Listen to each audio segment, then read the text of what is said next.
Hello बच्चों, आज तुम लोग को कोरोजन ऑफ मेटल पढ़ाते हैं। कोरोजन ऑफ मेटल क्लास 10 में ये बहुत इम्पोर्टेंट चैप्टर है।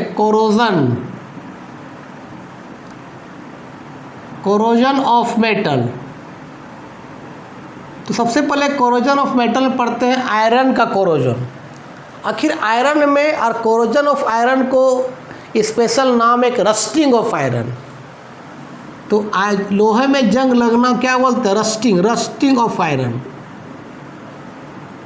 रस्टिंग ऑफ आयरन इसी को बोलते हैं corrosion of iron. Corrosion of iron. आखिर लोहा में इतना जल्दी जंग क्यों लग जाता है? देखो कारण है रे भाई कि लोहा का जो सरफेस होता है उस मान ले लोहा का एक कोई प्लेट है, उसका जो सरफेस होता है उससे बहुत रफनेस होता है, स्मूथ नहीं होता है। तो ये तेरा क्या है? एटमॉस्फेयर है। और एटमॉस्फेयर में का जो वाटर ड्रॉपलेट है, इस रफनेस सरफेस पर ये वाटर ड्रॉपलेट यहाँ आके बैठ गया। ये वाटर ड्रॉपलेट वहाँ बैठ गया और वाटर ड्रॉपलेट ऑक्सीजन और आयरन से रिएक्ट करके आयरन के ऊपर एक रेड ब्राउन आपका लेयर जम जाता है। तो उसी को बोलते हैं रस्ट। और वो रस्ट धीरे धीरे आयरन को खाने लगता है और आयरन पतला हो जाएगा। मान ले लोहा में रस्ट लगा हुआ है, तुम सैंड पेपर से साफ़ कर दिया तो कुछ लोहा का पार्टिकल भी चला जाएगा, फिर लोहा को छोड़ देगा तो फिर लोहा में रस्ट लग जाएगा, फिर लोहा में फिर उसको सैंड पेपर से साफ़ करोगे तो कुछ लोहा का पार्टिकल फिर चला जाएगा, फिर लोहा छोड़ दोगे फिर लोहा में रस्ट लग जाएगा। इस तरह धीरे धीरे लोहा क्या हो जाएगा? पतला हो जाएगा। लोहा को क्या करने लगता है? खाने लगता है। कौन? आपका जब लोहा किसे रिएक्शन कर जाता है? वाटर ड्रॉपलेट और ऑक्सीजन के साथ, तो एक ब्राउन लेयर चढ़ जाता है और वही ब्राउन लेयर लोहा को धीरे धीरे खाने लगता है और लोहा धीरे धीरे मोटा से पतला हो जाता है। उसी को बोलते हैं रस्टिंग ऑफ आयरन। तो क्या होता है यहाँ पर? पहले समझो कि तेरे पास ये आयरन है, Fe सॉलिड के फॉर्म में है। ये x मोल ऑफ वाटर का x मोल।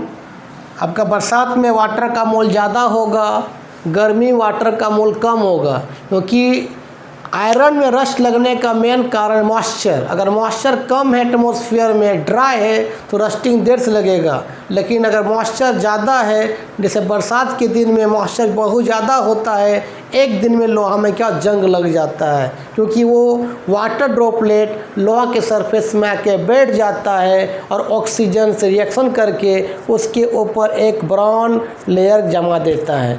और वो क्या करता है? ब्राउन लेयर लोहा को धीरे धीरे खाने लगता है।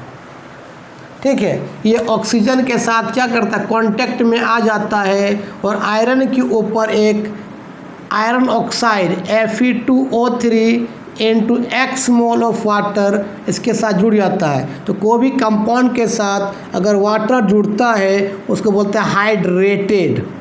तो ये हाइड्रेटेड बोलेंगे।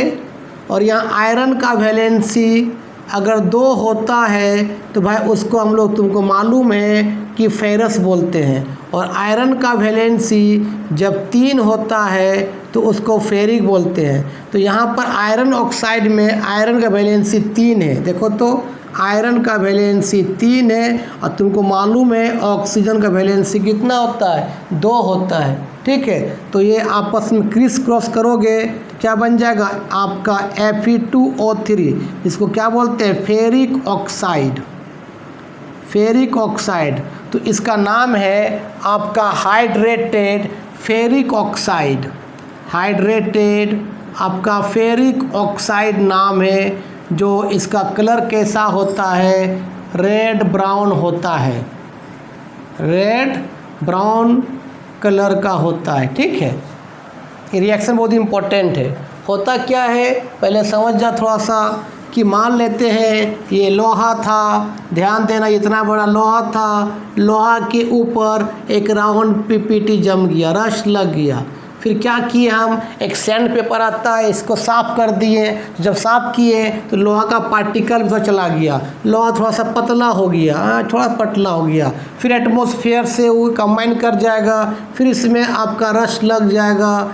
फिर इस रस्ट को साफ़ करेंगे तो फिर लोहा का पार्टिकल को चला जाएगा, फिर लोहा और पतला हो जाएगा और पतला हो जाएगा। फिर छोड़ देंगे तो फिर ये क्या होगा, रस्ट हो जाएगा। फिर उस सैंड पेपर से साफ़ करेंगे तो लोहा अभी और पतला हो गया। फिर लोहा छोड़ देंगे तो फिर इसमें रस्ट लग जाएगा। फिर इसको सैंड पेपर से साफ़ करेंगे तो लोहा एकदम पतला हो जाएगा। धीरे धीरे लोहा कमज़ोर हो जाएगा, लोहा गायब हो जाएगा। इसी को बोलते हैं हम लोग रस्टिंग ऑफ आयरन। दूसरा बात है कि भाई रस्टिंग ऑफ आयरन को प्रिवेंट करने के लिए क्या क्या कर सकते हैं। तो उसमें ऑयल लगा दो, तेल लगा दो, ताकि वहाँ वाटर ड्रॉपलेट बैठे नहीं। वाटर ड्रॉपलेट बैठेगा लोहा के सरफेस में तो कोरिजन कर देगा, रस्टिंग कर देगा। उसको बचाने के लिए तेल लगा दो या ग्रीस लगा दो। ग्रीस लगाने से क्या होगा, जैसे वाटर ड्रॉपलेट सरफेस पर आएगा तो फिसल के नीचे चला जाएगा।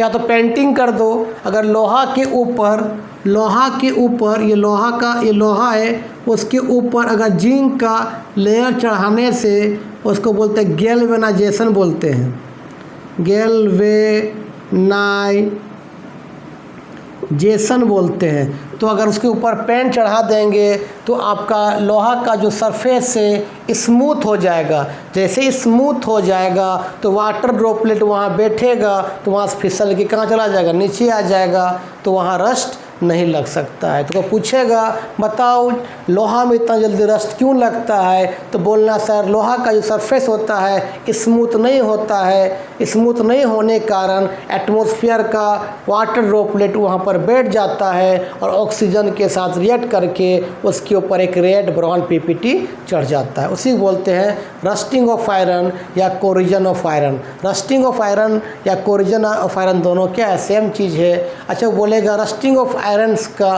प्रिवेंट क्या हो सकता है, तो बोलना उसमें पॉलिश कर दो, ग्रीस लगा दो या तेल लगा दो या किसी मेटल का एक कोटिंग कर दो। तो अगर जिंक मेटल का कोटिंग करते हैं उसको बोलते हैं गैल्वेनाइजेशन। एग्जाम में आएगा कि what is the chemical formula rusting of iron, तो लिख देना सिंपल से बात क्या, Fe2O3 × XH2O। ठीक है, बोलेगा सर कलर कैसा होता है, तो बोल देना रेड ब्राउन होता है। ठीक है, चलो अब अच्छा एक और रस्ट पढ़ना है, एक कोरिजन के बारे में पढ़ना है, सिल्वर के बारे में। तो सिल्वर में जंग लगना उसको कोरिजन नहीं बोल, उसको रस्टिंग नहीं बोल सकते, सिंपली कोरिजन बोलेंगे। कोरिजन ऑफ का सिल्वर, कोरिजन ऑफ क्या, सिल्वर। तो भाई सिल्वर लेस रिएक्टिव है और उसका सरफेस बहुत स्मूथ होता है, लेकिन पर लॉन्ग टाइम बहुत दिन तक अगर खुला में छोड़ देंगे तो आपका ये सिल्वर जो है आपका सॉलिड के फॉर्म में है, आपका ग्रे कलर का होता है। लेकिन बहुत पर लॉन्ग टाइम, बहुत लंबे टाइम तक खुला छोड़ देंगे तो एटमॉस्फेयर में क्या हाइड्रोजन सल्फाइड है, H2S, इसका नाम है हाइड्रोजन सल्फाइड।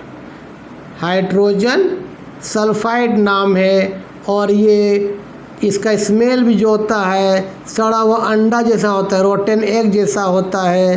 ये कहाँ पाया जाता है, एटमॉस्फेयर में। एटमॉस्फेयर में क्या ऑक्सीजन है, ये कंबाइन कर जाएगा और एक सिल्वर के ऊपर ब्लैक पीपीटी जम जाएगा।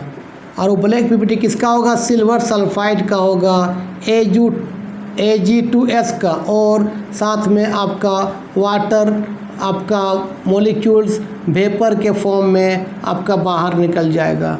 इसी बोलते हैं सिल्वर सल्फाइड बोलते हैं इसको, सिल्वर, आपको क्या बोलते हैं, सिल्वर सल्फाइड बोला जाता है। ठीक है, ठीक है, लिख लो।